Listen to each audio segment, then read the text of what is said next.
As a registered member of the BSA for over 50 years, Reverend Jeff Gill received his Eagle Scout rank in 1979, the Order of the Arrow's Vigil Honor in 1985, and was awarded the Silver Beaver in 1999. He and his son Chris were on a Philmont trek for the 75th anniversary of that high adventure base in 2013. Jeff is an ordained minister and lives in Granville, Ohio with his wife, Dr. Joyce Meredith. Jeff is also a mediator for the Licking County, Ohio Juvenile Court and writes 2 columns running weekly in local papers. We are pleased and honored to have Reverend Jeff Gill joining us today, talking about, well, something that was quite unlike what we first reached out to him to talk about. We thought about an idea that was a bit more on the academic side, talking about some parallels between his work in the ministry and Boy Scouts and the Eagle Scout rank specifically. But as we moved through our pre-production meeting, it occurred to me that he had a much more interesting personal story to tell. So we switched gears, and I'd like to introduce him to you to talk about that personal story, and it has to do with your Eagle Scout service project, correct? Absolutely, Mark. And instead of me talking about it, why don't you talk about it, because it was your project? And I'll turn it over to you in the conversation. Happy to do so. As somebody who's been proud of being an Eagle Scout ever since I earned that rank in 1979, I've had an opportunity to mentor other Eagle Scouts or Life Scouts on the trail to Eagle. And a story that often comes up as they're looking at their project and kind of the pathway to completion is I like to tell them that when I was working in the mid to late 70s on my Eagle Scout project back in Porter County, Indiana, it was for bike paths, which were kind of a new thing at that time. And to get both the county and the state to officially mark and designate a bike path between the town where my scout troop, Troop 907 in Valparaiso, Indiana, from there about 15 miles to the shore of Lake Michigan. And I had to work with the county commissioners and the county sheriff's department and the city of Valparaiso and some businesses along the way. And it went fairly well, except in the end, everybody said, until the Indiana Department of Transportation gives some final approvals, we're not going to start because that's key to getting the funding for the signage. So I planned the route. I took a couple of scout groups on the route, made some revisions in it with the help of the sheriff's department, got it approved by the county commissioners. But when I went in front of my board of review, it was not completed. It wasn't official. There was not the official state and county signage up on the route. Jump forward almost a quarter century, not quite 25 years later, and I get a phone call from the mayor of Valparaiso asking if I want to be part of a dedication ceremony. And I have to ask him, what are you talking about? And he says, well, as they were 20 years later starting to develop finally an official bike path, they found my map, they found the resolution from the county commissioners approving this plan for a project. And so they used it, made a few more modifications because roads and residential density had changed in the intervening 24 years. And it was ended. It was affirmed. It was completed. And they put the signs up, and the signs are there to this day. And so my Eagle Scout project went through some stages. And I also learned something just as a youth, meeting with the committee, which at first said, wait, this isn't done. And then they looked at it and said, okay, you've done all that you can do. It's now in the hands of the people who can do a step. And I did get my approval, and I did, like I said, earn my Eagle Scout rank and received it August 12th, 1979. But that project continued to have a life and developments far beyond my receiving of the Eagle Award. So it's really interesting because most people approach the service project as creating something physical, but right. You didn't quite. You just did the planning and the like, right? And how were you able to use other scouts to show some degree of leadership in this more academic than active project? Well, one big part of the leadership element was actually taking groups of scouts on this bike path. You know, it's one thing to sit down and plot it out and even to write it on your own or with a friend and with a buddy, of course.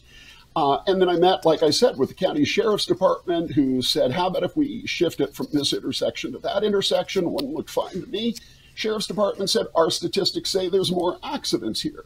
So again, it was a collaborative effort, but going out with a group, you learn things. And so in my pulling together a couple of scout troops and taking a couple of test spins on this route, when it was over, we could all sit down and kind of say, here's what worked, here's what didn't, here's some changes in both route and kind of benchmark points. So it was a collaborative effort from beginning to end, both with the youth that I was working alongside of, as well as with the county and civic entities that I had to learn how to interact with. And, you know, doing all of this as a 16, 17-year-old, it's interesting to make a presentation in front of county commissioners when you're that age. Sure. I was just going to say, you hadn't even achieved the age of majority, but you're engaged in urban planning. That's that's pretty impressive. Right. I would share my Eagle Scout service project with you, but it doesn't come close to what you went through, so I'll just keep it to myself.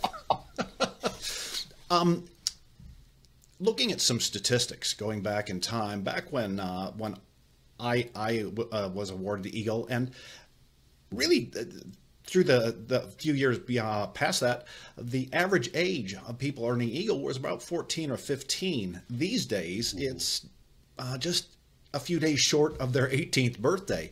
And I don't know what the societal constraints are. I don't know what's guiding people to choose to finish their Eagle later on, and it's okay, it's their own time. But one of the things that a lot of people regret is taking too long and not having enough time to complete the service project. So if you were to speak with a scout of any age, what would you tell them in terms of kind of managing their time to make sure that there is time to complete that ever so important service project? Sure. I mean, this is a tricky subject for me because my son earned his Eagle and he went through the last stages literally days before his 18th birthday. So he's part of that picture that you're describing. And I tried hard. You know, I said when he joined Scouts, he had to complete first class and he had to get me to film on with his crew. And if he did those things, he was fine, but he did choose to pursue Eagle. I would say, you know, not wanting to sound like an old guy, but I watched my son going through high school, and there were just so many more demands on his time and distractions and other opportunities he had that I kind of understand even better in retrospect why it took him longer. I would say as a scout leader, this is where it's so important that somebody other than the scoutmaster in a troop, especially a bigger, more active troop, that you have kind of an Eagle mentor who's walking alongside of those youth and helping those young men and women think about when they're 13 and 14, what would it look like to pursue the trail to Eagle, and what groundwork do they need to start laying so that we're not having that 18th birthday deadline. Yeah. And again, there are arguments both for, I think, pursuing Eagle and finishing it early and finishing it late because of the developmental milestones that are passed and challenged. So I wouldn't recommend anybody starting early or late. It really is their choice, but there are some things they have to consider along the way as they do make that choice. One of the overriding themes that we're pursuing, not only through this program, but in speaking with folks at NISA in general, is addressing the question, is scouting, and within scouting, is Eagle still relevant these days? What would you say to that? Well, obviously I'm biased, but I think in many ways it's more relevant than ever. There are so many leadership development opportunities in some ways available to youth. But for me, the integration of outdoor education and peer leadership, working with a group and learning how to bring leadership gifts out of each other as well as out of yourself.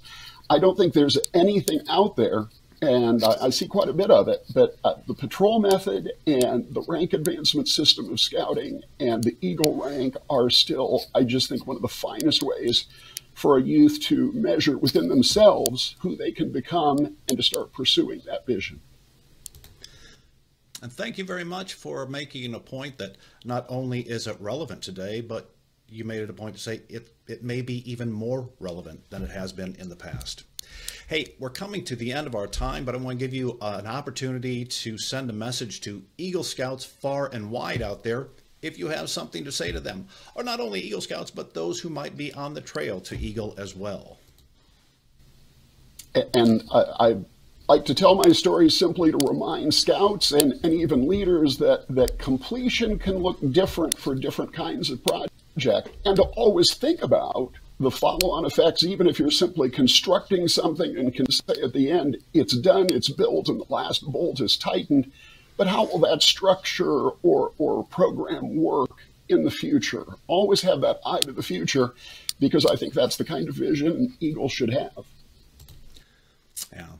Studs Terkel, who was a columnist and author out of Chicago, wrote a book called Working that was translated into a stage production.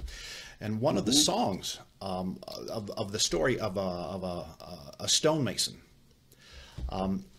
the line that he delivers, or that character delivers, it's built to last. And I see a great parallel in scouting and in building like that. As people develop and become the person, as they mature into the person they become, they are indeed built to last. Hey, want to thank you very much for being part of the program today, and wish you all the very best in this hot summer season over in Ohio. Thanks again for your time. You're welcome, Mark.